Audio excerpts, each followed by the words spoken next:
Good morning, good afternoon, good evening. Welcome to another scene from the Living World of Darkness, New York. In this, Frank Green is coming to visit Lady Sheridan at her mansion, which she has recently acquired and renovated.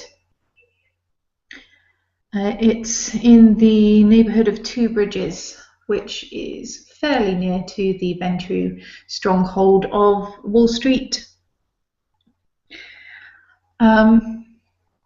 And as he makes his way to the gate, he will find that they will open for him because she has been expecting him.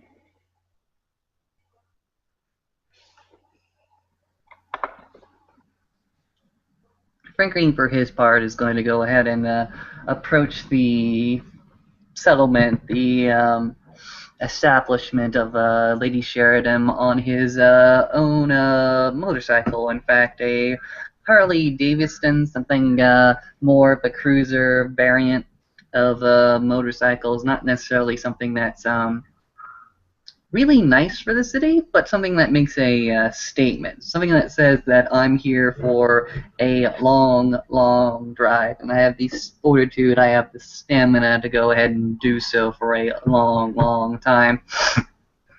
As he goes ahead and makes his approach to the gate, goes ahead and is waved on by the security men and women. Not actually any security men yet. Okay. Very much on her to-do list, but as yet there are no security men. There are a few cameras, but there's no people around that you can see. If that is the case, then Frank Green will go ahead and simply drive on up to the drive-through and simply park his bike there, looking around for some kind and of Lady Sheridan will be standing in the doorway. Fair enough.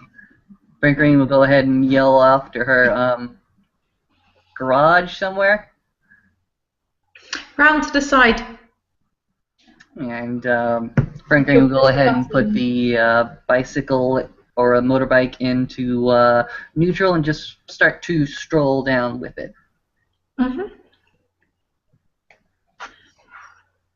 When she'll push a button, then the door will open. Frank Green will go ahead and park the vehicle there. And then we will shortly return back to the front doors of the manor that Lady Sheridan seems to have gone ahead and inhabited for herself. Frank Green is currently wearing bicycle leathers at the moment. Plain t-shirt, jeans, nothing fantastic or awesome, just something a little bit more casual than maybe Sheridan's used to. Well, perhaps not, considering she's dressed relatively casually herself. Surprisingly similarly. Frank Green has a smile on his face for some reason. Well, she does like leather. You should see some of the other outfits, that's all I'm going to say. Good evening, Sheriff. Would you care to come in? Yes, Lady Sheridan. Go ahead. Lead the way, as it were. And she'll stand to one side for a moment for you to come inside, then close the door and lead the way to a small sitting room, which is not bright yellow, but nicely appointed with large black leather sofas and a red carpet. The walls are quite a bit lighter. Frank Green, for his part, will just go ahead and start to lounge on one of the sofas, actually. We'll go ahead and rest his feet onto the red carpet and look at his hostess for the evening and simply say, good evening, Lady Sheridan. I hope I find you at a good moment in your life. Yes, things seem to be going quite well. I must say that I've certainly found that there are lots of opportunities in the city. Hmm. Really? How long have you been in the city? Less than 2 months, Less but than two. less than 2 months. And yet, in that time, I have been fortunate enough to have several opportunities laid before me. Well, I do love the idea of enterprising kindreds such as yourself. 2 months, 2 months, 2 months. Where were you beforehand, I should say? New Orleans. Um, how much do you tend to know about the various things that have been going on in other cities? Because whilst I'm not sure what's going on Living World of Darkness backstory wise, I can kind of tell you what has been happening in New Orleans or not. Frank Green, for his part, is gangrel, so he hears stories from gangrel gatherings, but he's heard about a little bit about the situation in New Orleans. He knows that apparently there was a Sabbat incursion. Yep, there's a Sabbat incursion that drove the Camarilla out, the majority of the Camarilla out of the city a couple of months ago, close to a year ago, and well, I say drove the Camarilla out of the city, drove some of the Camarilla out of the city. Most of them were dead, on fire. Well, Frank Green will go ahead and simply say, well, New Orleans, New Orleans. I've heard that quite a number of refugees have gone ahead But, and fled there however, here. however, I should point out that I forgot to point out, it was not taken over by the Sabbat. The Sabbat incursion attacked the Camarilla, but the anarchs in the city were fine. Well, they managed to fend off the Sabbat. Yep. So, Frank Green goes ahead and says, well, I've heard a little bit about what's been going on that side of the world, usually from the refugees that seem to trickle our way. There was a Barnaby, I believe, as well as a Solomon Toreador that came up from that ways.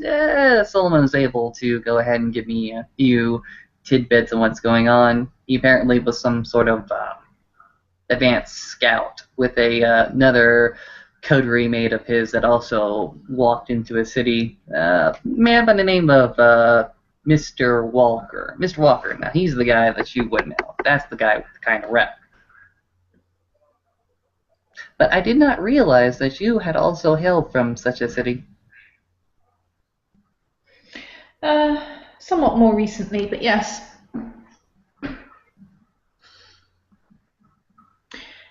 We all must hail from somewhere, I suppose. Yes. For my part, I actually hail from a little bit more up north in the New England states. State of Maine, actually. There's a nice little harbor port town over there that I hail from. Sounds pleasant. It's pleasant, it's nice, and it's quiet.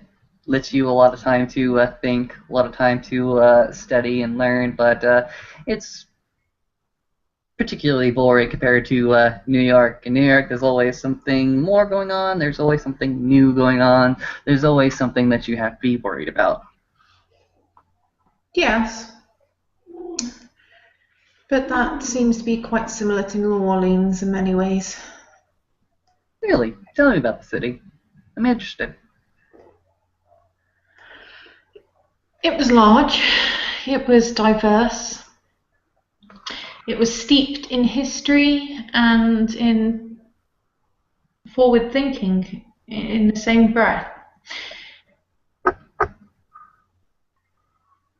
It was an interesting place to grow up. Not something to be lost to barbarians, I guess. No, But I suppose there's only so much we can do on the matter. True enough. True enough. No, I only know what I hear from National Geographic news articles, the internet, just little tidbits of information about New Orleans. But growing up Cajun, what was that like? Sorry, my mum just came in. Could you repeat that last bit? I'll go ahead and repeat. Growing up Cajun, what was that like? It was very interesting. The mixture of the different influences within the city. Admittedly, I was exposed to less of them than some people, growing up in a predominantly white area. But it certainly made school interesting. And every day you could learn new things about new cultures and new histories. Well, that seems particularly interesting. I'm pretty sure you could go on night after night about the different things that you went ahead and learned, but probably not tonight. No, I would hate to drone on. Myself, I could go ahead and drone on about the New England states. It's just its different environment, the wilderness, the rural areas there. There's about 16 miles of woodland just beyond Derry, Massachusetts, that you could go ahead and get yourself lost in for days and days and days. I've had little experience with the wilderness, I have to confess. Eh, it's a little bit quieter there. In any case, go on. Perhaps quieter, but if it is too quiet, then it is quite hard to do anything but hear yourself think. Sometimes that's all you really want or need to do. The world is a very, very big place. If you let it all in at the same time, you tend to get confused about what's really important. Of course. I suppose I'm just more used to urban life than the rural. I find people and the urban jungle more easy to navigate than tempting to understand the patterns of wildlife. Well, yes. That's the thing. That's the thing. Once you get out there, things are a lot more simple. You work on a very much a individual to individual basis because at the end of the night, that's all you have. You have yourself, and you may have a few travel mates, but you get very, very close to your few travel mates. You get to understand what makes them tick, what makes them actually work, their fears, their ambitions. It's quite comfortable to know that somebody else has your back because they understand and they know you.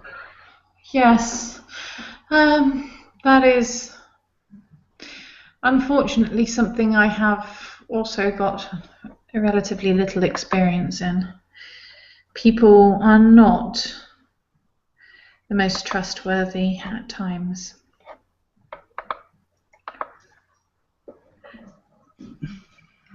Well, in this society,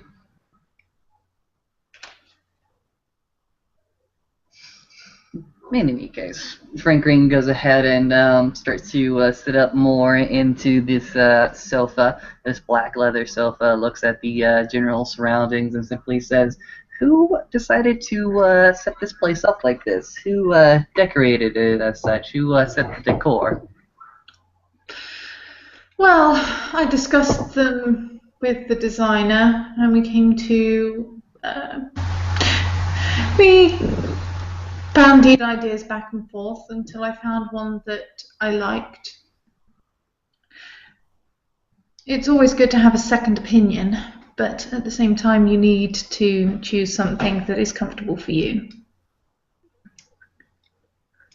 Frank Green goes ahead and stands up, goes ahead and starts to walk around the room just a little bit, staying within eyesight of Lady Sheridan, but just generally walking from one piece of furniture to the next, looking over it, picking up a odd and end every so often, then putting it back down, just exactly in the right place it was left. And There's simply... not actually much in the way of odds and ends. You might notice there are drawers, but there's not very much out in the open that doesn't have a purpose to it. Okay, fair enough. Franklin will actually, instead of picking up some odd and ends, will go ahead and trace a few fingers on the quite clear and pristine surface. He'll go ahead and look at them and see that there's not a lot of dust here, I would guess, right? Nope, there is not. Partly because she's only just had a chance to move in, and she doesn't. And dust is created by dead human skin cells. So until you have people around, you're not going to make much dust. Fair enough. But she does tend to keep things quite clear. It's just that at the moment she doesn't have the retainers she usually would to be doing the cleaning. Mm-hmm. Franklin again goes ahead and makes a little bit of a circuit and makes the offhand comment that this place seems rather big and empty, don't you think? Yes, but I very much hope to address that matter. Mm-hmm. Mm-hmm. Let me ask you this. What is our what do we want out of this city? Well, we come here for so many different reasons, and you seem to have a lot of different opportunities on your plate. Where do you want to go from here, lady? Well, that is the question indeed. There are many options, and I haven't quite decided yet. I think it's best at sometimes to see how certain things play out. You're well within your rights to go ahead and play the long game. Sometimes the long game will do you better than the short-term game. I'll admit, the long-term game's never been my forte. I prefer to attempt to deal with both. You address your short-term goals, you maintain awareness of your long-term goals, but you don't allow focusing on one possible future to distract you from other possibilities that might come your way. Okay, that's a rather mature way of going about things. It certainly is flexible. You don't tend to get captized with a small-term loss or crisis. What do you know about the previous owners of this place? Not a great deal. All I know is that they were of my clan and that they betrayed the city to the Sabbat. And that in between their vacating the place and mine taking up residence, some individuals chose to make use of it. Some individuals. So you're saying people either. So you're saying that for a short term there used to be people living here. It's hard to tell if they were living here or not. There was rather a lot of destruction caused. All right, who went ahead and picked that up, cleaned that up? Because I don't see that here. I had to I had to arrange a couple of renovations before I could move in. I take it the matter's settled? Yes, it seems to be settled. Good. I haven't seen any sign of them since. Good, good, good. Who were they? Were they general servants, kind? Were they kindred, or were they something monstrous? There was definitely something monstrous involved. As for who they were, they didn't precisely explain, aside from that they were collecting something that belonged to their master. Mm, their master would have been the betrayer, I would assume. It is a reasonable assumption, but they didn't specifically name him. It is also possible it could have been one of his allies. As I said, there was rather a lot of destruction shortly after. Frank Green goes ahead and he walks back over to Lady Sheridan. He goes ahead and bypasses the leather sofa and goes ahead and sits on the coffee table in the center of the room and simply says, did you do this all by yourself, this cleaning out all by yourself, or did you have help? I had help. Anybody I congratulate? Well, we did mention something of Ghost's efforts to some of the people.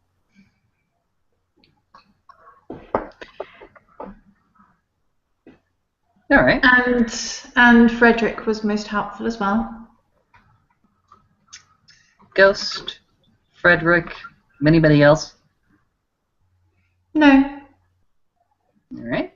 And I'll remember those two names next time I go ahead and approach the hierarchy of the court. Thank you. Though I believe Frederick already mentioned it to someone. Okay, fair enough. This Frederick character, I might know him, I might not. It's been a while since I've been out and about, and with my little bit of a sabbatical, I'm out of sorts. I'm not up to date as I ought to be. I understand. From what I saw before, it must have been quite trying, and certainly not something that one bounces back from immediately. No. You have you ever been in an accident? I mean, when you were still kind. Do you ever have an accident that took you out of commission for a while? No, I'm afraid I didn't. Well, I remember one time where I had been so low. I was over at a friend's house. I was trying to go ahead and climb this one big oak tree next to a window simply to impress a girl. I was being stupid. I was being a teenager at the time, but that's what you get with homeruns. Went ahead and climbed that tree up to the highest branch, and once I reached that highest branch, I somehow lost my footing. I didn't fall all the way down. I went ahead and fell and broke my back on the branches, and then broke my leg on another branch, and then I broke my head on one last branch before finally collapsing to the ground. It took me a while to recover from that, at least 6 months no less for the slip disc and the cracked one in the spine to go ahead and realign and heal up. And then for a while I was walking on crutches. But eventually you do bounce back from that kind of physical trauma. Other trauma tends to teach you lessons even long after you've stopped listening to the teacher. Well, there are always things that we can learn from our experiences. It is just a matter of whether we are open to learning and whether we can find a use for that knowledge. It's true. This place, this place, this place. What do I know about this place? I know of the previous Seneschal. For the previous Seneschal. I remember the betrayer quite clearly in my head. In fact, I remember the very first interaction I had with either of them. Do you know a man by the name of Voorhees? I've heard the name, but only when I was told to acquire this mansion. Right, so you probably wouldn't know the history of such an individual. Not extensively. Alright. Voorhees was a man a few months ago that seemed to have this city on his fingertips. Seemed to have full confidence in himself that he would like to run the city from his own office. In fact, he was acting as such even as Seneschal. He went ahead and boldly made the claim that he was the prince pro tempore in the proper prince's absence. Foolish, maybe. Confident, maybe. In any case, the first interaction I had with Mr. Voorhees was sometime in January, February, a few months ago. He seemed rather disinterested in myself. He seemed to think that I was a neonate to go ahead and brush aside and go ahead and throw off into the wilderness without much of a second thought. That pissed me off for quite a deal. I quite understand the irksome nature of some individuals in behaving that manner. Yes. I have been on the receiving end of similar attitudes myself on occasion. Oh, really? You might find it surprising, but yes. Go ahead. If we want to dish out some dirt on some people, why not dish it out? Well, considering the people involved are all dead by this point, it doesn't seem to be much point. Fair enough. My sire is one of them. Your sire? Yes, he died almost over a year ago now. A few months before the incident with the Sabbat.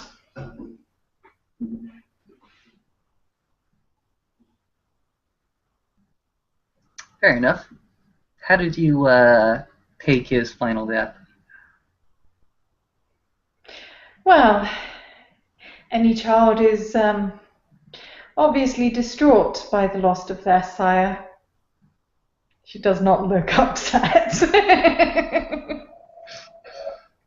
Noted.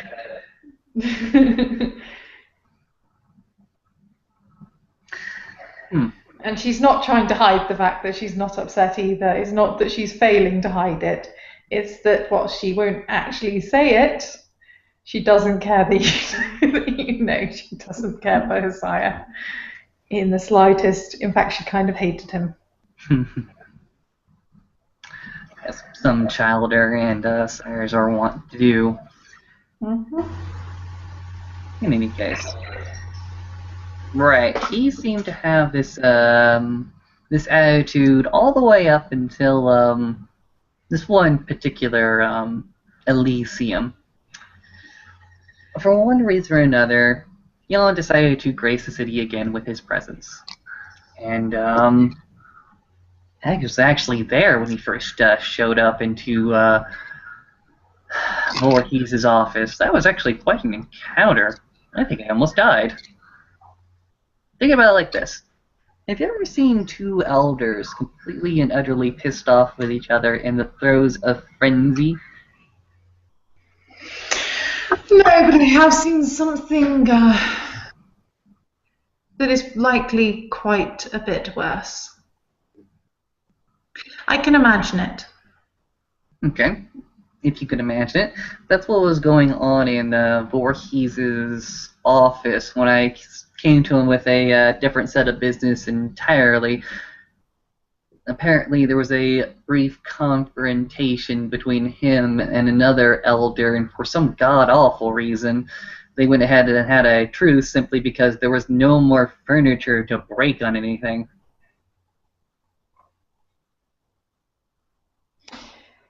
Yes. Well, for all that some individuals might be old in age, they are not necessarily mature. It's true. It's true. Towards the end, I wasn't there at the end. I was only there for the council meeting just before his final death. He continued to have the same kind of attitude, presumption, the assumption, the lording over aspect that can be beneficial to some types of leadership, but for him it just seemed completely tyrannical. The problem was we didn't have a prince at that time in New York City. We were still trying to decide which one of us would go ahead and take that mantle, and for some god-awful reason, James Voorhees declared himself as such, as the prince, giving him over from Jan. In the absence of a prince, I suppose it is anyone's opportunity to declare themselves such, whether wisely or not. That's what Dr. Softly actually told me. Dr. Softly said that you can declare yourself prince. However, the tenure of such a position is often very, very varied. Yes, whilst anyone can declare themselves a prince in the absence of a prince, and indeed be considered said prince, how long they remain in that position and intact is anyone's guess. About 2 hours. Yes. Have you heard the story before? As much as my clan might be known for their ability to lead, it does vary, and some people do have a tendency to believe their own hype more than actually developing the skills.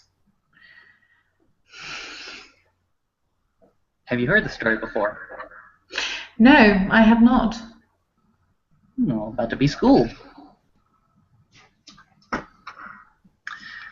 Frank Green goes ahead and takes a quarter from his pocket and starts to fiddle with it, actually, as if he's practicing some kind of mantra to himself, trying to remember the entirety of the situation to himself.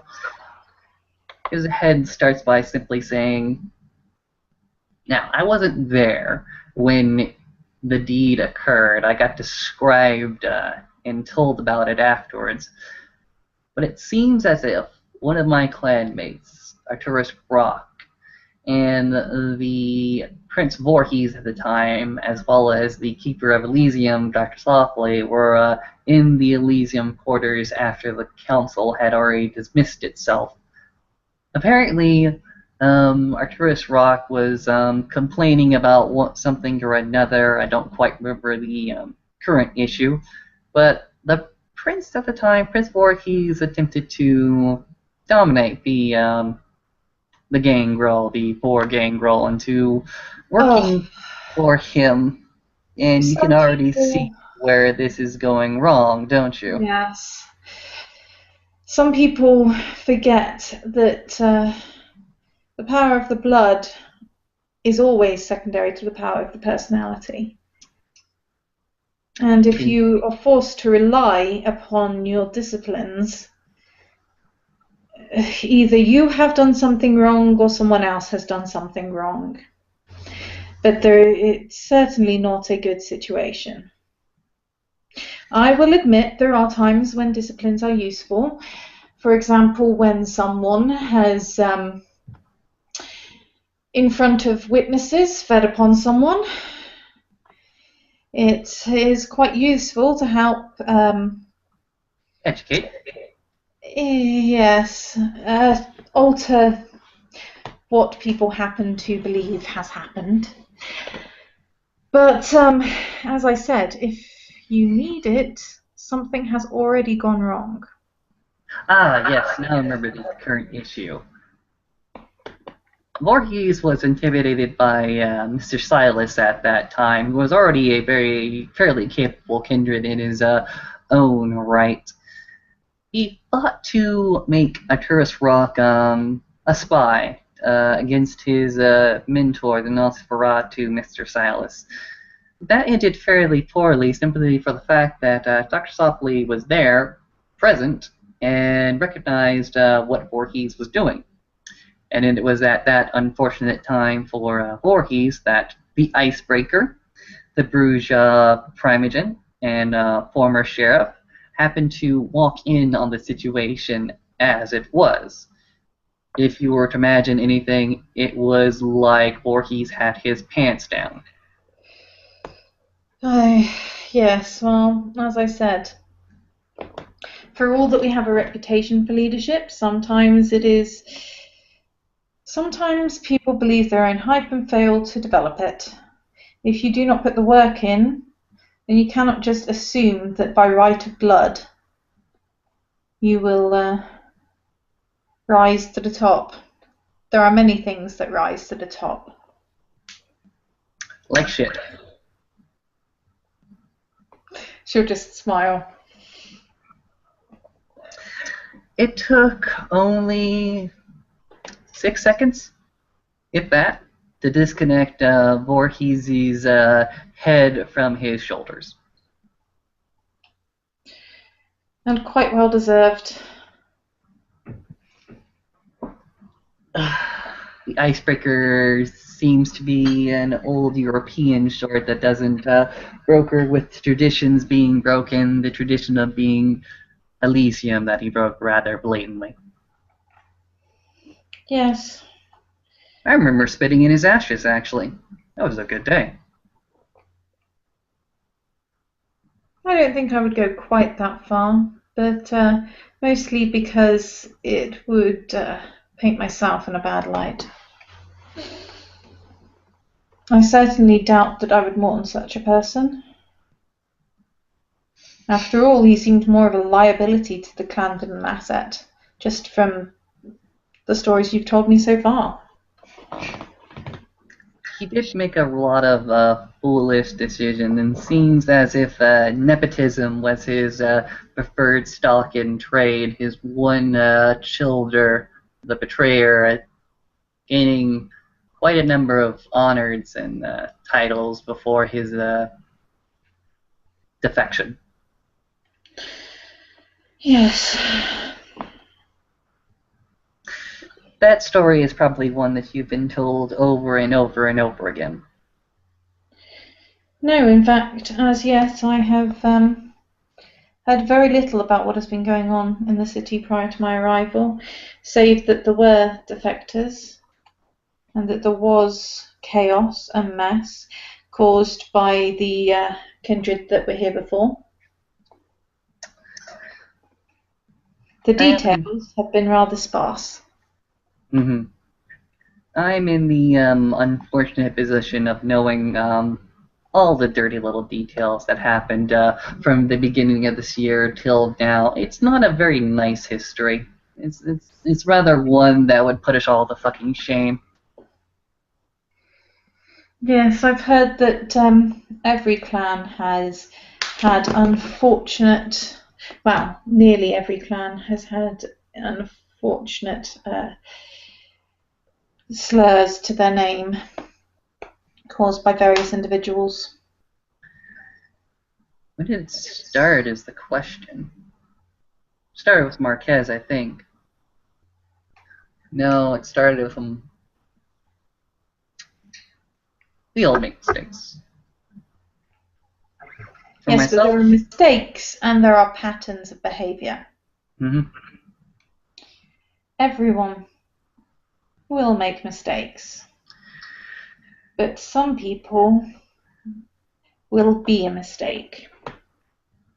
You see Frank Green will actually very, very solemnly shake his head. He'll stop looking at you and start to observe some of the patterns of the wallpaper on the walls when you go ahead and say that.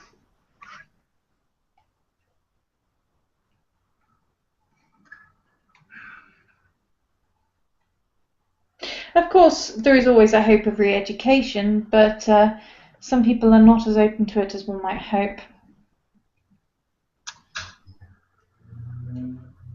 A few months ago, I don't even want to say it began, but it just was the unfortunate fact that two gangrel of the city were sentenced to final death for very, very foolish actions and endangering the entire sect. City, presumably, rather than sept, but yes. Yes, the city, definitely. It's just, it didn't have to be that way. Well, if a person realizes their mistakes and can learn from them, then they need guidance. If they refuse to realize their mistakes, refuse to learn from them, and instead are merely angry at those who try to guide them, then sometimes it is easier all around if something is done about them, one way or another. I think that was the situation towards the end of it. I still hold the two individuals close to me, at least in my thoughts and my mind. It's just that their behavior just was not acceptable to the old European types, let's just say. Might I ask, if it's not too sensitive a subject, what their mistakes were? Their mistakes were blood binding their own clanmates, contradicting you might see a slight frown at that that she quickly gets rid of again. I'm not sure how perceptive Frank is. Oh, not that perspective. Okay. I'm trying to work on it, but eh. Don't worry about it then. It's up to you. Frank Green continues by saying, directly contradicting a prince's instructions for exile out of Manhattan, and then also on multiple occasions talking with enemy sects, that being of the spot.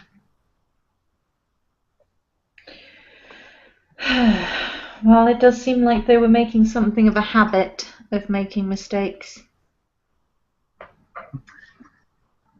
I still remember them.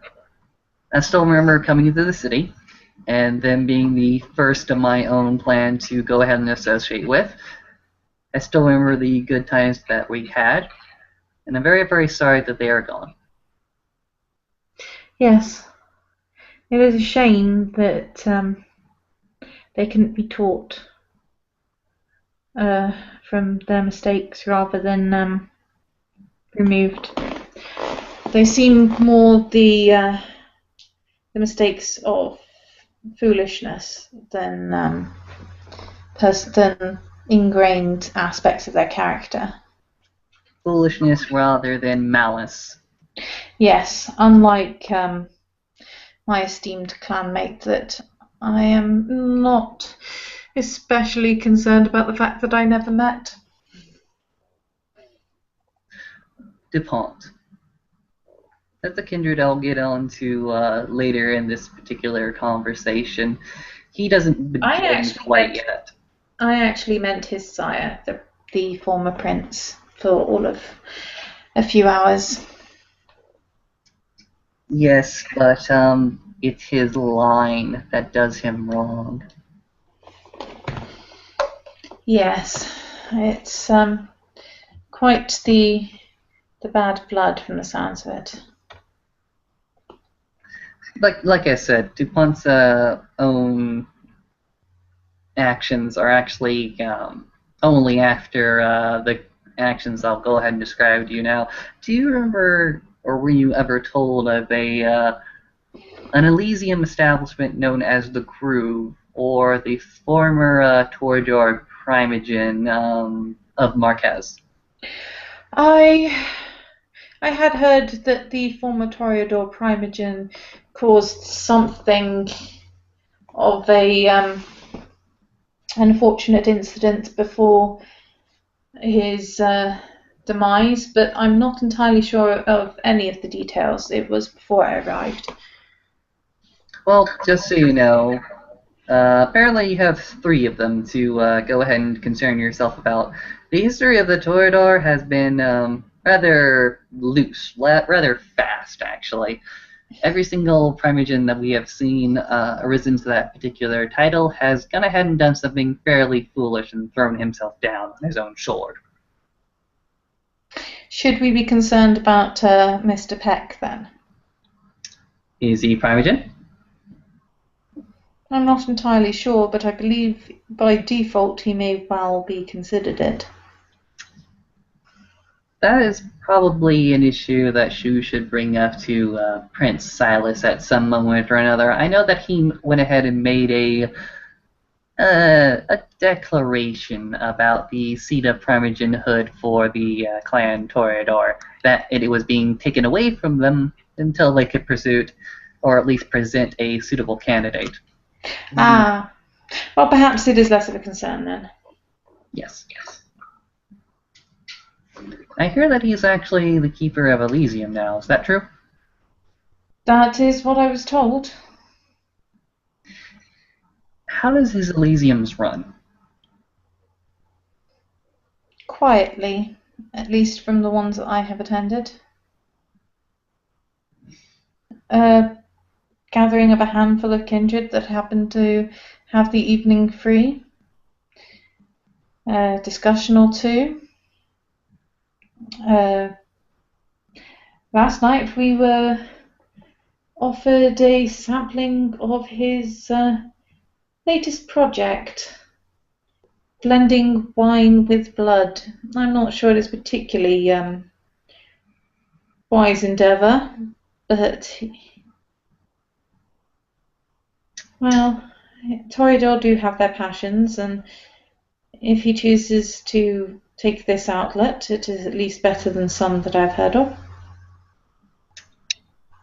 Fair enough. However, unfortunately, you will never see me drinking from his establishment. Yes, I'm quite lucky in being able to blame the preferences for which my clan is known for my decision not to partake. With all due respect, I'm sure. Of course. Also, I apologise profusely for my inability to enjoy. Yes.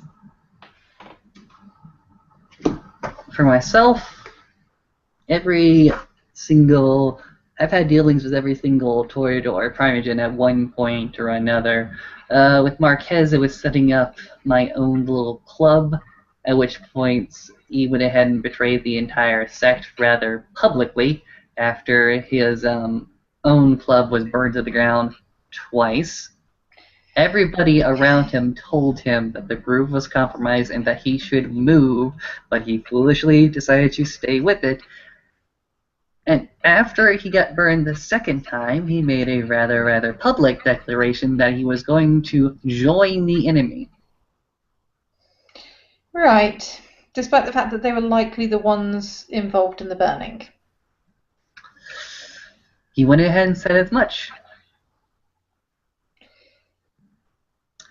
He, within the same message, went ahead and condemned the enemy sect as well as joined them.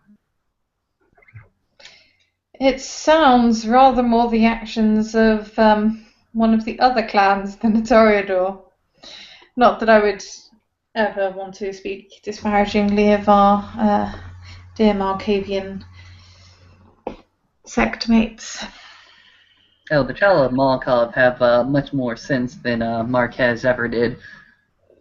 Now, there was a brief stink with a Torador Primogen known by the name of Miss Smith.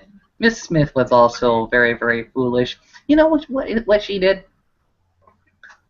In the very, very first council with the prince at the time, Icebreaker, he went ahead, or I should say she went ahead, and declared that the Toreador under her had absolutely no domain within the city. And she also proceeded to insult me, calling me a coward. I see. And I take it she didn't use the tact for which the clan is usually known and make her point in a polite manner, as much as one could make such a statement politely. She was very, very fortunate that Dr. Softly, as well as the Icebreaker, have control of their own beast. As for myself, well, I had a long conversation with Miss Smith and corrected her mistakes.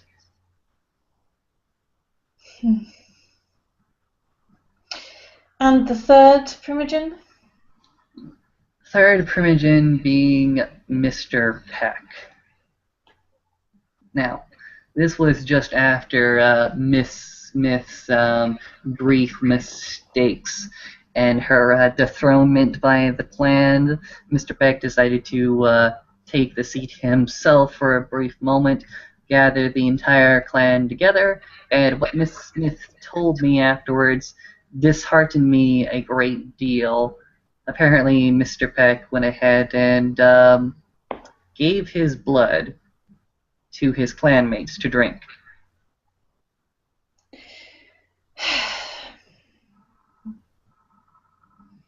I can understand the temptation, but not the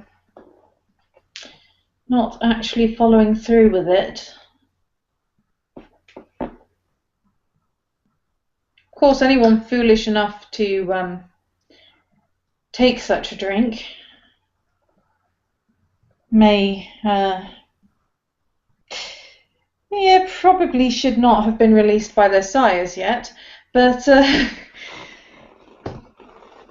that doesn't excuse him from making the attempt. There's an old proverb: one drink I take greatly, two drinks I take reluctantly, a third drink I outright refuse.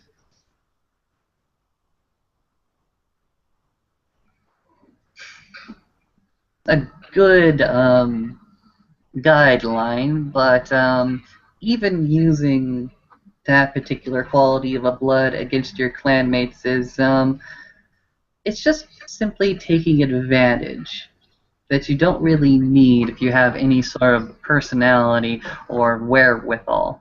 It's not something you should rely on. Like It is very much similar. It is very much similar to the practice of dominate or presence. Using them is a sign that you cannot achieve your goals without them. It is a sign of weakness to need them unless someone has already caused a problem. Mm-hmm. Now, there was a concern. Once this reached my ears with the other hound of Dr. Softly, that he was actually practicing some sort of blood ritual known to the Sabbat. So we went to tread and try to clear up the situation in as respectful a manner as possible. I'm quite surprised that following this, he has been allowed to be the keeper of Elysium, the one who is responsible for tending the blood supplies for such a place, and for maintaining the proper behaviour of those attending. Perhaps this is something that you should bring up to your peers. It is certainly something I might enlighten a few individuals on, but I have no intention of sharing such information to people who are likely to have already known it, or who should have already known it, such as our dear prince. Oh, yes, the prince was there to go ahead and revive Mr. Peck after the frenzy that he proceeded to attack my hounds afterwards.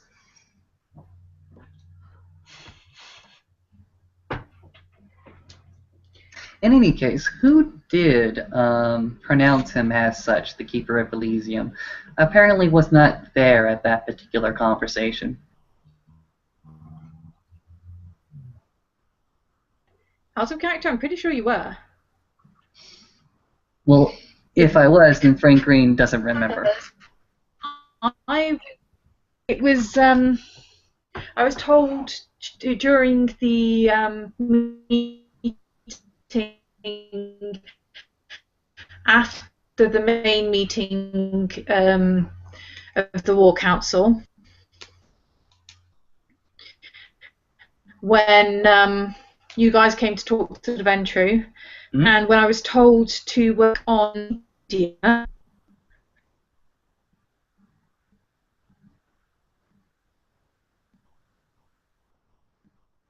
We seem to have some kind of connection issue between us, as in a technical difficulty. Do you remember?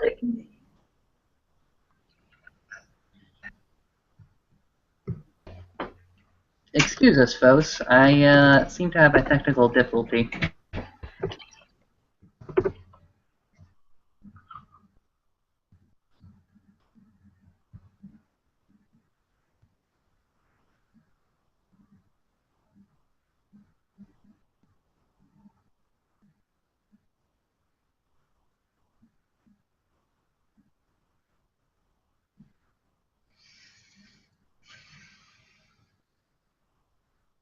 Sorry, it's just some rooms in the house have better reception than others, and my charger was in my room, so when I went back there, when it said it's low battery. Fair enough, fair enough. How are we doing now? Yeah, we should be better. I've moved over to the spare room with the charger, so... Alright, what was the last thing you heard from me? No, I heard everything. I just don't think you heard me. It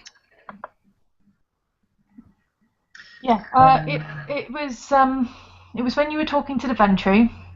Mr. Silas showed up, and we were discussing the media influence that that Lady Sheridan was tasked to acquire, and discussing putting the news of the next Elysium in a newspaper in some sort of hidden code, and I was told to work with Mr. Peck because he was organising the Elysiums.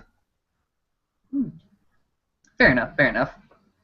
So that's how my character found out about it, and you were definitely there. Yep. That seems kosher. All right, awesome. All right. Yeah, so he has been named Keeper of Elysium. Well, what can I say? I'm just here to tell you the layout of the lands before you came into the city. And I very much appreciate it. One can never know too much about the other kindred. It's true, it's true. A lot of turbulent times happened before and after DuPont left us. It seems as if there have been quite a few people causing quite a lot of mess, including some of those now in position, as you just told me. and quite a lot that is in need of clearing up.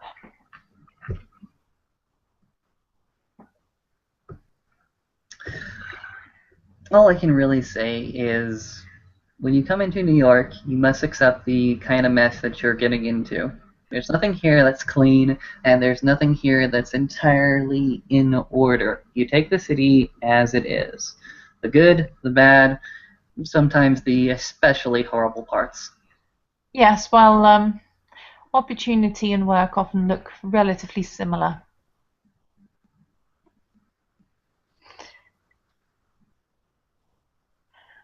For all that things are out of order, that is the opportunity to shape the new order that they might be put into. For the betterment of all, of course. Of course. But it is not unreasonable that those putting in the effort might shape it slightly more to their betterment than to the betterment of others. As long as everyone is considered and it is an improvement all around, that is the important thing. What can I really say? New York is a complete and utter mess. It's at the moment kind of a lawless state. As much as we would go ahead and pride ourselves at being civilization, being the light of the Camarilla and these dark western lands in the New Worlds, we're doing a shit job of it. I would love to argue with you on the point, but I've yet to hear very much to the contrary.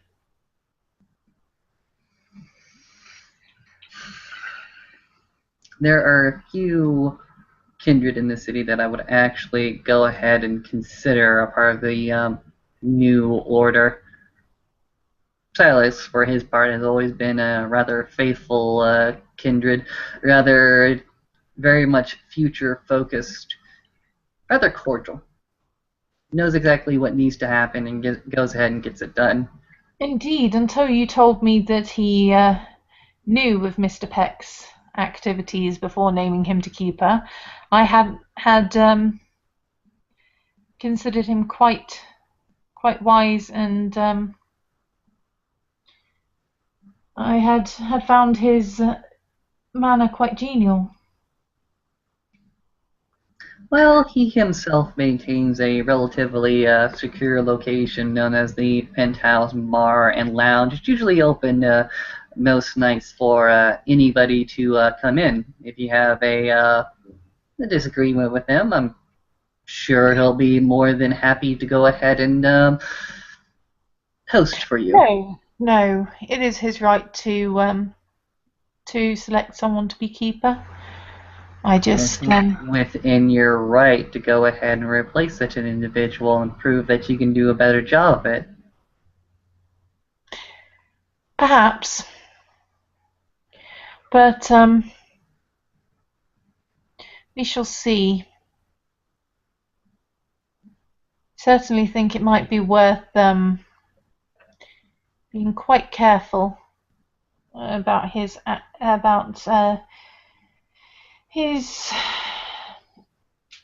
feeding of other kindred at his events. Yes, something to consider, something to be watchful of. And not only on our own behalves. True, true, true. But who can say who has opened up their doors for other kindred to come? Who is providing such a secure location? Even though the waters may be tainted, that's still a well that he's providing to people. That is true. I know that I certainly would not be able to do such yet. I know that in New Orleans I was able to provide a safe place for people to meet, but being new to the city, being in the process of securing rather more safety in this place than there is currently. I doubt that I could offer the same assurances regarding the maintenance of the various rules of Elysium. There is a limit to how much I can do to enforce such rules. Yeah, fair enough. Fair enough. Myself, I've always been better with the building up and breaking down of little gathering places very quickly. In fact, there used to be an underground rave establishment known as the Factory that would just sort of pop up places, and the people in the know knew where to go and gathered there. It was secure in its anonymity. Yes, mobility does tend to reduce the likelihood of something untoward happening. Although at the same time it reduces your ability to make the place quite how you wanted it to be. I did run a small establishment with a VIP room for a few select individuals to visit. I don't know if I will quite be able to develop something similar here. I wouldn't want to try and step on anyone's toes. Step on anybody's toes. I'm going to go ahead and give you a hearty laugh on that. Ha, ha. Lady Sheridan, there aren't enough kindred here for you to actually step on. Well, our dear Mr. Silas does run a club. Yes, he does. And he's more than willing to accept competition. And Mr. Peck does have people over to his establishment.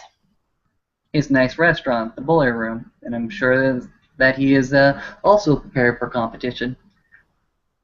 Well, but in any case, Lady Sheridan, nobody's at least I'm not asking you to go ahead and create your own establishment. I know the kind of headache that comes with that.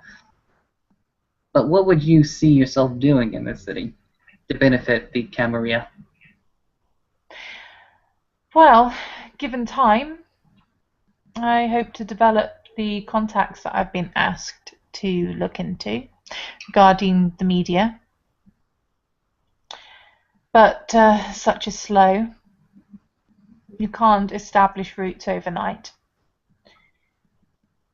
I will be looking into a few related areas, but I've yet to make much headway there. I did have something of a reputation for solving masquerade issues in New Orleans. As I said, when someone has made a mistake, sometimes dominate is required.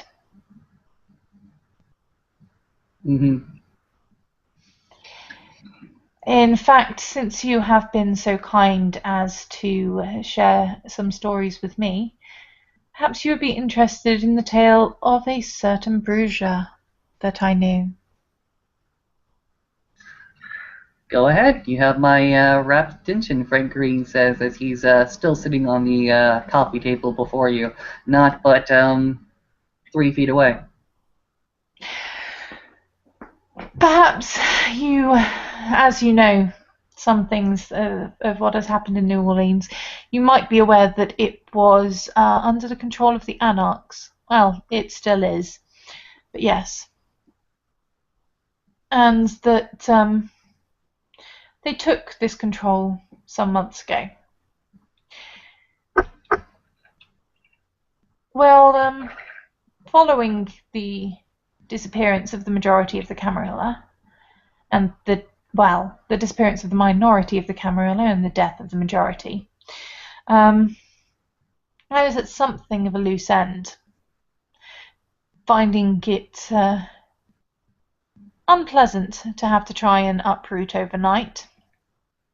So I struck a deal with one of the more reasonable barons in the city to be allowed to continue with my business, and left to my own devices. He was friends with the baron of the neighbouring territory. The Bruiser was a member of said neighbouring territory.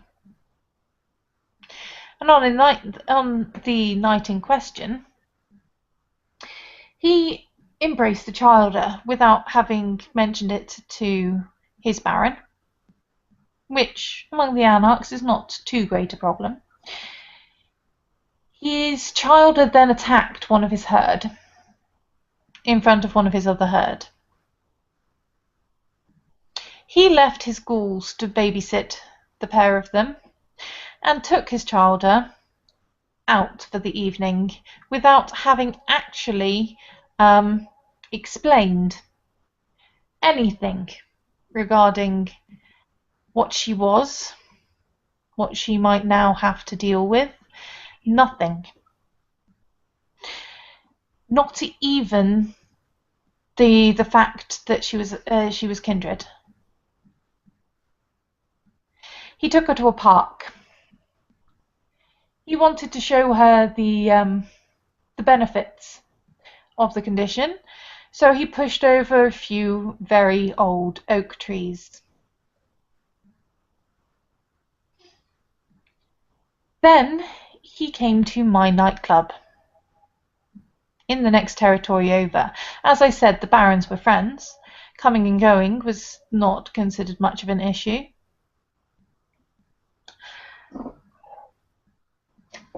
He left his child unattended in my nightclub, still having not explained anything to her.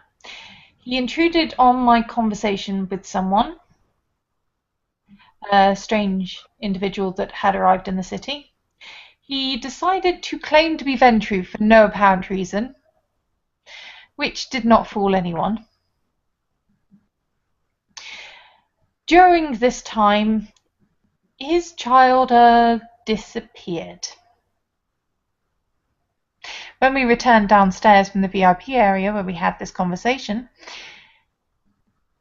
he finally told me about his childer, who was no longer at the bar. We found the remains of her meal, which fortunately, through no forward planning on his part, had been done somewhat discreetly, and she had managed to avoid killing, which is most impressive in itself for someone on their first night. We later found his childer in another park, standing over a dead body. Before that, he also attacked one of the friends of the individual that his child had attacked, and took enough blood that she was in need of hospital attention.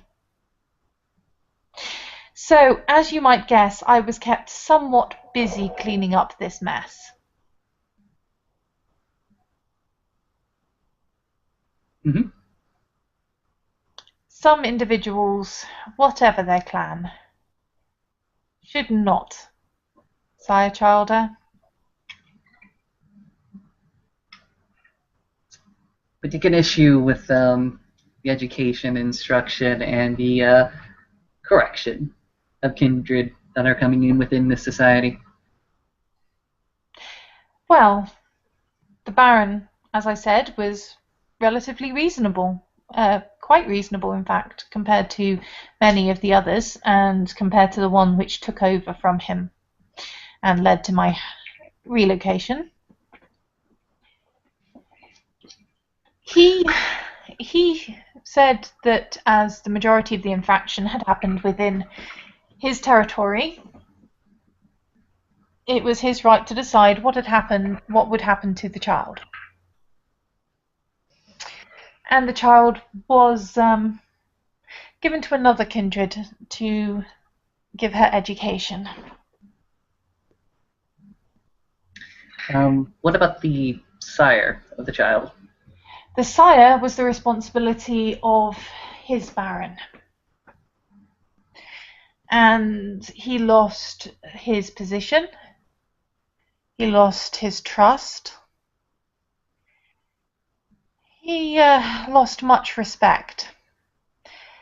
He lost a lot less than he might have done, other than his child. Did he take it badly? Very The loss badly. of his child? Very badly.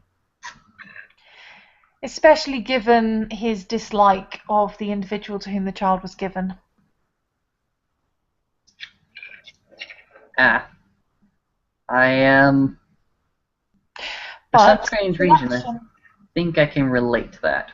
well, the selection was not made based on his dislike of the individual. It was based on said individual's ability to bond with the child. Mm. The child was given the choice of who to teach them.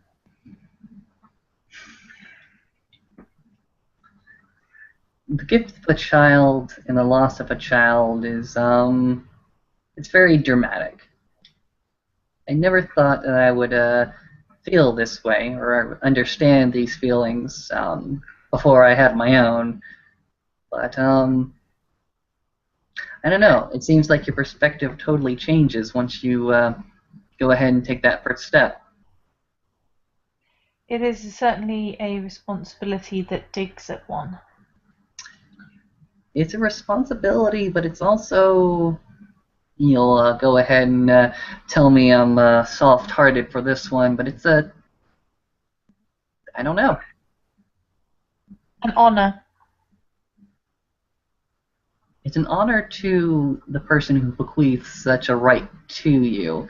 It shows that they understand that you have a responsibility, that you can handle such a new life coming in, but That it is also an honor in yourself to shape that life. it's a kind of love.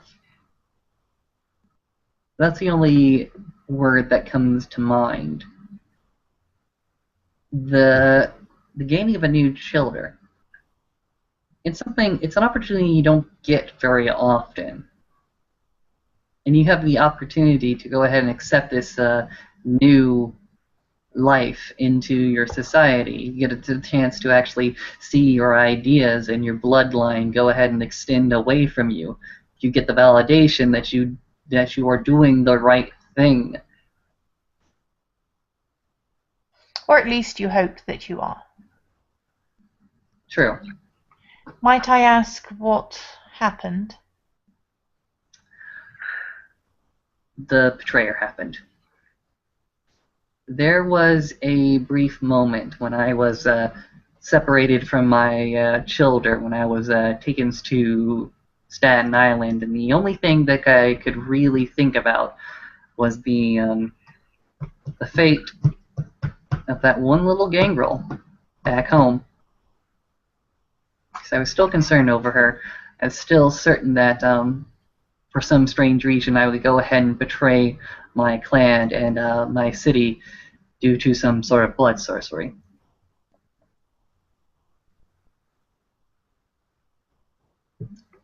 Very glad it didn't happen. I don't know who was watching out for me, but I think that thing, whatever it may be, fate, God. But I'm very, very glad that the worst didn't happen to my bloodline. So what did happen to her?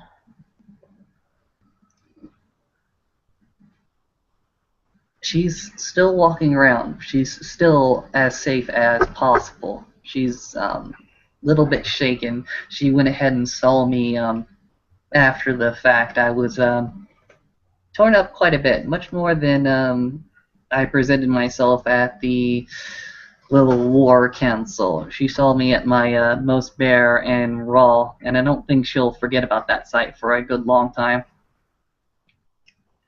But she's safe for now. I'm glad to hear it. I would like to meet her sometime, but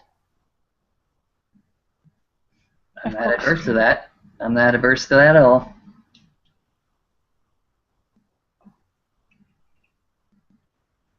Like I said, it's a very different emotion once you actually have a children. Beforehand, you never realize how much you could devote it to one person, and you don't understand what your sire was going through or why he did the things he did that seemed absolutely crazy and irrational to you. No, I understand my sire all too well.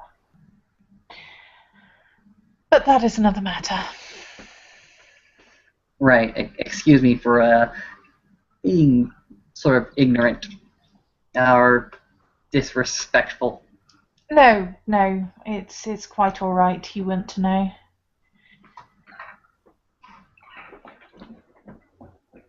Perhaps I should show you something. Oh And she'll yes. come. And she will walk through and take you to a room downstairs in the Mm-hmm. basement, which is completely without windows, as you might expect, and which has a chest of drawers, a wardrobe, a bed in it. It's all laid out as a room for someone. And there's a punching bag in the corner, a very big, heavy one.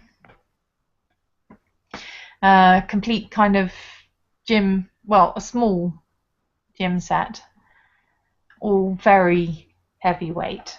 Not what you might expect Lady Sheridan to need or use. Um, and she'll open the wardrobe, and you'll notice that it's full of things like hoodies and vest tops, and not what you might expect she would wear. As I said, the mansion is rather empty currently. I very much hope that it might not remain that way. Green goes ahead and looks at these this different wardrobe that he did not expect, and he simply says, It's definitely women's clothes, though. "Right." He looks over the clothing in the wardrobe. He looks over it with a inquisitive eye, sort of crux his extends his eyebrow a little bit, and says, "This isn't your resting place, is it? This is No, for somebody else, somebody new." if she wants it. If she is still in a position to need it.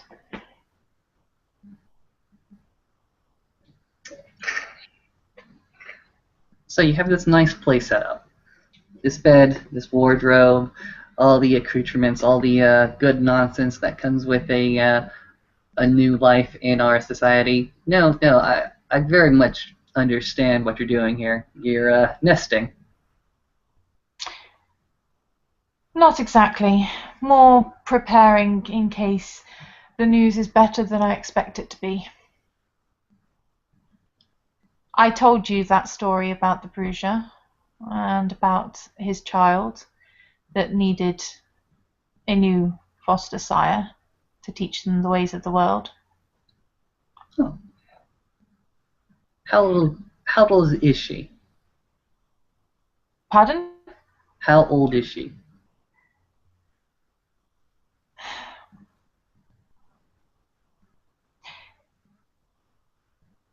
I was only able to, well, she was a month old the last time that I saw her. That would have been some time ago at least. She would be approaching the 3rd-month anniversary of her embrace shortly. 3rd month. The 6th month I've heard is particularly rough, and the year is where things really get settled. But I hope the best for you and the new life you want to bring into the city. I very much hope so as well. But we shall see.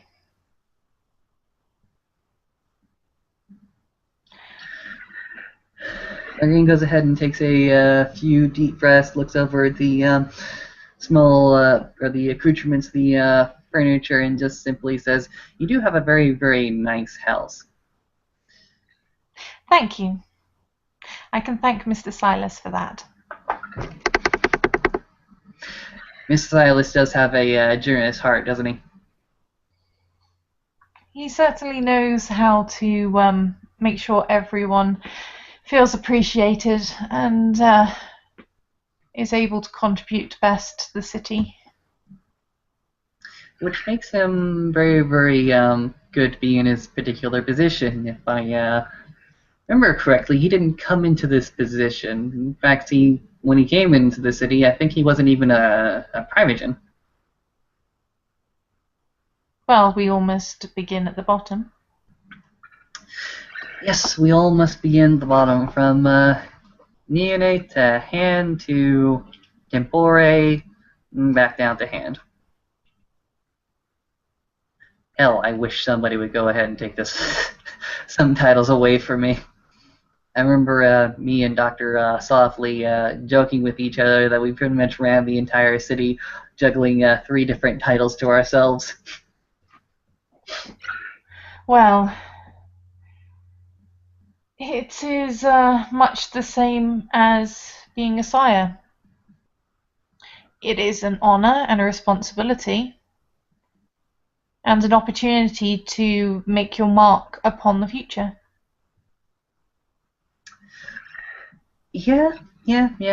I've been told that I'm particularly different from my clan, that I actually give a rat's ass, but hell, she's proving herself much more than I thought she would in a very, very short amount of time. Maybe it's just that certain people take to the existence better than others, and certain people are just better witted. Yes, as I said, force of personality cannot be made up for with force of blood.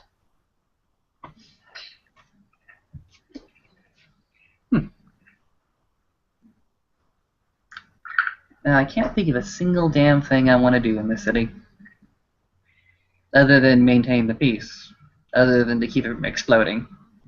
But And yeah, to make it the kind of city that your child can grow up in. that is something that I never considered, really.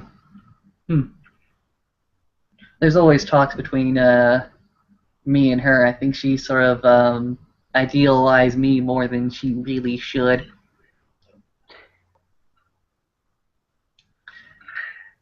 She seems to think that I'm going to go ahead and stay within the city forever and keep it open for the clan. Which you could choose to do if you wanted to. Yeah, when the original reason I even got into this city, into New York, is simply because the Mariners up in New England told me that New York didn't have proper representation, and then in fact that the Klan had a very, very bad name. So they just sort of sent me down here because they thought I was a traditionalist. They thought I would go ahead and play nice for the cammies. And I have been. I've been more successful than I thought I would be. But at one point or another, I just want to go away, get out of town. Where would you go? Where would I go? The sea. I'd go back to Maine. See if I couldn't go back into the Atlantic fisheries. Have you ever been underwater? Not very often. All right. Particular gifts of the blood. Just our condition lends us to not need certain aspects that the kind do, such as air. Yes, I do. I am quite aware of that. Yes, yes, yes, but that's the thing. You can go into the deep. You can go deeper than any other kind without any specialized equipment there. And while the wilderness is rather quiet, it's even more so under the depths, under the deep, because it's dark everywhere. There's a constant pressure on you. There's a constant reminder that Out of you are character. here. Mhm. Out of character. It's actually not that quiet. It is very loud in the sea. It's just that our ears are not designed to hear it, so it would kind of depend on if you adjust it or not. Yeah, yeah, that's fair enough. Let's go with Frank Green hasn't really advanced his Considered that understanding of yet. that yet. I just wasn't sure how far you had gone or not in character. Assume that Frank Green has not gone that far in. Okay. It's fantastic. It really is. I It think can be that's. quite peaceful underwater, Mhm. but as I said regarding the wilderness, I have always been rather more comfortable navigating people than animals or ocean-dwelling creatures.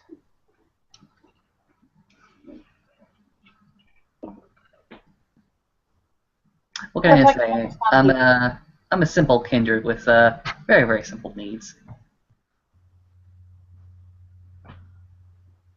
well, I'm sure none of us are simple kindred, but yes, as I said, I can appreciate the appeal. It's just not to my personal liking. I do thank you for showing me this, but the hour tends to go ahead and draw sort of late. It does, and our conversation has ranged quite widely. There is one topic that has come up quite frequently we did not touch on, though. Oh, The matter of the seneschal. the matter of the seneschal. It Uh, it raised its head uh, many times during the discussion in the Elysian last night. It is something of a vacuum, and I'm not entirely sure I could even guess which direction our dear prince might wish to look. well, let's simply look at the candidates for such a position. There was a brief conversation of one Miss Rose taking such a position. I've talked to her about it. She doesn't seem as She does not interested. seem interested. Yeah, yeah, yeah. There are certain elders of the city, Mr. Peck being one of them. Uh, And as you have told me, he is not the most trustworthy individual to take responsibility. One fairly ill-advised act tends to sully one's record, I find. Yes, well, ill-advised is one thing.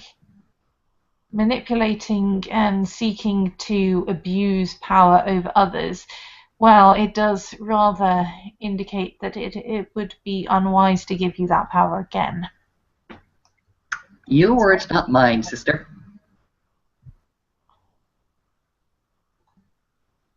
Not that I'm stopping you from saying them.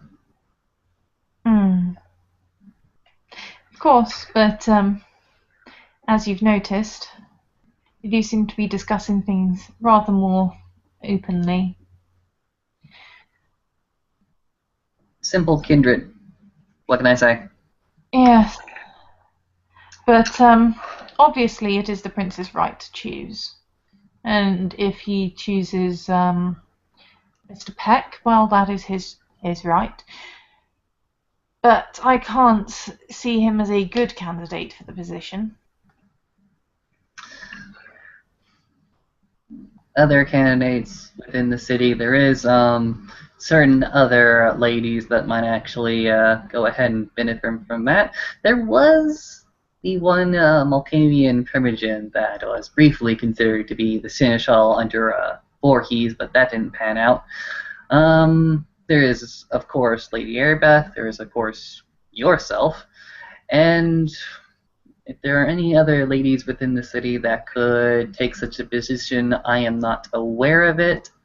And, of course, of the gentlemen, there is myself, but I seem to have my plate full at the moment with the sheriff's position. I don't want to go ahead and double-deck myself.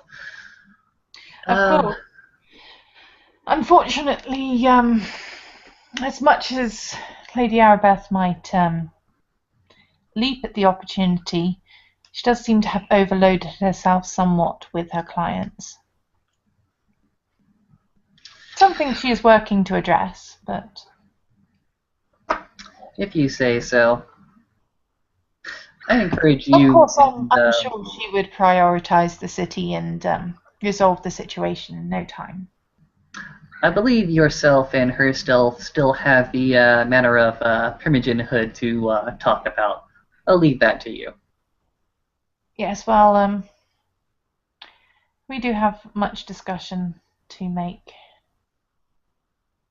But it is difficult to manage everyone's schedules. Yes, in this city, more than anything else, I see that people are separated not by distances, but by simple timetables and time zones and schedules. And it seems as if, even though we are a species that can make as much time as possible, we don't necessarily do as much. No. In any case, one matter that I bring to you is that Mr. Silas himself happened to be the primogen of the Nosferatu and Seneschal at the same time. Something to consider. Very much so, yes. But of course it is our prince's decision. And I am most honoured that you would even consider me as a candidate for this. Why should you be honored? I mean, that was the one that went ahead and proposed Rose to be it as soon as the opportunity arose. I'm a very simple candidate. I just want the job filled. Yes, it might help to make our dear prince slightly more available where some of the duties of office eased from his shoulders. Hell, the thing is, even when Jan was prince, he relied very, very heavily on the Seneschal to handle the day-to-day operations. When James was prince, ever so slightly, he depended on his Seneschal to go ahead and handle business. It's just a position that you kind of need when you get this type of situation where you're not available on a drop of a hat. Yes, and it is good if the Seneschal can be. Or at least on the drop of a body. Perhaps not every hat that might fall, but yes. Mm-hmm. Now, one thing I do need to look into is I do need to look in on our Vienna compatriots. They seem to have all fled or have gone underground, and I am sorely disappointed that they have gone ahead and disappeared from the city. I have heard there is only one in the city currently. I have heard there are none in the city. No, our dear Antonio de Vega was at the Elysium last night. Oh, fuck. Well, that was a mistake. You see Frank Green actually get a little bit more animate about this. Well, that was just a fucking mistake.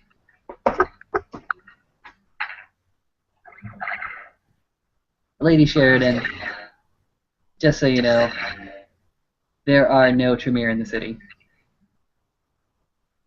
I see. Well, I didn't have particular interest in the individual anyway. Fair enough. I don't say this to dishearten you from visiting the people from Vienna. It's just simply for their own safety. They have come to me and told me to tell everybody else that there just happens to be no Tremere within the city. You may want to tell this to the Tremere. I don't want to be responsible for the Tremere. That used to be somebody else's responsibility. One of my good friends that happens to have left the city. Well, as I said, to my knowledge, there is one. And I will endeavour not to mention that in the future. Fair enough. It's not for security against our own people, but simply there are other powers around the city that we need to be aware of. The masquerade protects us, and we should use it as a sword and shield. Indeed, and we should all be mindful of it.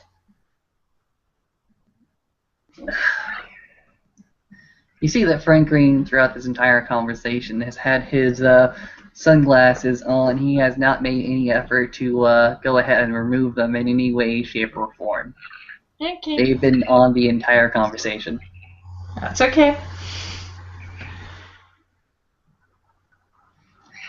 As far as the Seneschal's position, there aren't many candidates. Of those, only a few of them I would go ahead and promote myself. I'll go ahead and have my own little conversation with Mr. Silas the next chance I get. I still need to inform him about a few different things going on. Apparently there is something going on over in Brooklyn within my areas of interest that have perturbed me somewhat. And I really need to go get back to them. Oh, of course. I hate to keep you from your other obligations. I'll show you out. Thank you. And she will do so. Lead the way back through the house. Mm-hmm. Push the button for the car, for the garage, and... Frank Green will go ahead and walk back into the garage, go ahead and get his Harley Davidson, go ahead and start to walk it out. Before he leaves the scene entirely, he'll go ahead and stop by Lady Sheridan's facade, her form, her presence. Go ahead and flip open his visor to his motorcycle helmet and say, thanks for seeing me. Thanks for seeing me out. I hope the conversation was good enough for you as it was for me. It was certainly an interesting evening. We'll have more like it. And she'll push the button, the gate will open, Mm-hmm. and presumably off Frank will drive. Alright. Frank will go ahead, flip down the visor to his helmet, go ahead and kick up the engine of the motorcycle, proceed to glide his way down to the exit, and once he's outside of the wrought iron gates of this particular haven, he'll go ahead and give a loud wail of the motorcycle and proceed to rocket out to the neighborhood, leaving Lady Sheridan to do as she is wont to do. And I believe the scene will end there. Alright.